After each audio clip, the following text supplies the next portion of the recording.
ಅನ್ನದಾತರ ಹೋರಾಟದ ಕಿಚ್ಚು ಒಂದು ಕಡೆಯಲ್ಲಿ, ಕೇಂದ್ರ ಸಚಿವ ಕುಮಾರಸ್ವಾಮಿ ಇದ್ರ ನಡುವೆ ಫೀಲ್ಡ್ಗಿಳಿದಿದ್ದಾರೆ. ಕೆಆರ್ಎಸ್ನಿಂದ ರೈತರ ಬೆಳೆಗಳಿಗೆ ನೀರು ಹರಿಸಿ, ನಾಲೆಗಳಿಗೆ ನೀರು ಹರಿಸುವಂತೆ ಎಚ್ಡಿಕೆ ಆಗ್ರಹ ಮಾಡಿದ್ದಾರೆ.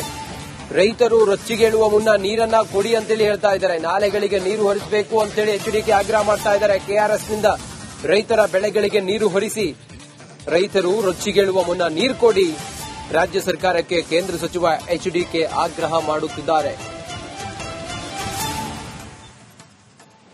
ರೈತರು ರೊಚ್ಚಿಗೇಳುವ ಮುನ್ನ ನೀರು ಕೊಡಿ, ರಾಜ್ಯ ಸರ್ಕಾರಕ್ಕೆ ಕೇಂದ್ರ ಸಚಿವ ಎಚ್ಡಿ ಕುಮಾರಸ್ವಾಮಿ ಅವರು ಆಗ್ರಹ ಮಾಡುತ್ತಿದ್ದಾರೆ.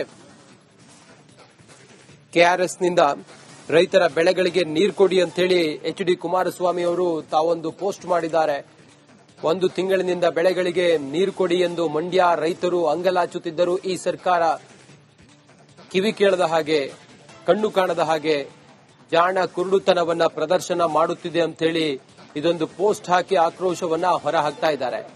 ರಾಜ್ಯದಲ್ಲಿ ರೈತರ ಆಕ್ರೋಶದ ಕಟ್ಟೆ ಬಿಡದಿಯಲ್ಲಿ ಒಡೆದಿದೆ. ರೈತರು ನಿನ್ನೆ ಹೇಗೆಲ್ಲ ಅಧಿಕಾರಿಗಳನ್ನ ಅಟ್ಟಾಡಿಸಿಕೊಂಡು ಓಡಿಸಿದ್ರು ಅನ್ನೋದು ತಮಗೆ ಗೊತ್ತಿದೆ. ಇದರ ನಡುವೆ ಮಾಜಿ ಮುಖ್ಯಮಂತ್ರಿ ಕುಮಾರಸ್ವಾಮಿ, ಕೇಂದ್ರ ಸಚಿವ ಕುಮಾರಸ್ವಾಮಿ ಅವರು ಅನ್ನದಾತರಿಗೆ ನೀರು ಕೊಡಿ ಅಂತ ಹೇಳಿ ಸೋಷಿಯಲ್ ಮೀಡಿಯಾದಲ್ಲಿ ಈಗ ಒಂದು ಪೋಸ್ಟ್ ಹಾಕಿದ್ದಾರೆ. ಸುಮಾರು ಒಂದು ತಿಂಗಳಿನಿಂದ ರೈತರು ಅಂಗಲಾಗ್ತಾ ಇದ್ದಾರೆ, ನಮ್ಮ ಬೆಳೆಗಳಿಗೆ ನೀರು ಕೊಡಿ ಕೆಆರ್ಎಸ್ನಿಂದ ಅಂತ ಹೇಳಿ. ಆದ್ರೆ ಯಾರೂ ತಲೆ ಕೆಡಿಸಿಕೊಳ್ತಾ ಇಲ್ಲ ಅನ್ನೋದನ್ನ ಸೋಷಿಯಲ್ ಮೀಡಿಯಾದಲ್ಲಿ ಎಚ್ಡಿ ಕುಮಾರಸ್ವಾಮಿ ಅವರು ಟ್ವೀಟ್ ಮಾಡೋ ಮೂಲಕ ಆಕ್ರೋಶವನ್ನ, ಅಸಮಾಧಾನವನ್ನ ಹೊರಹಾಕಿದ್ದಾರೆ.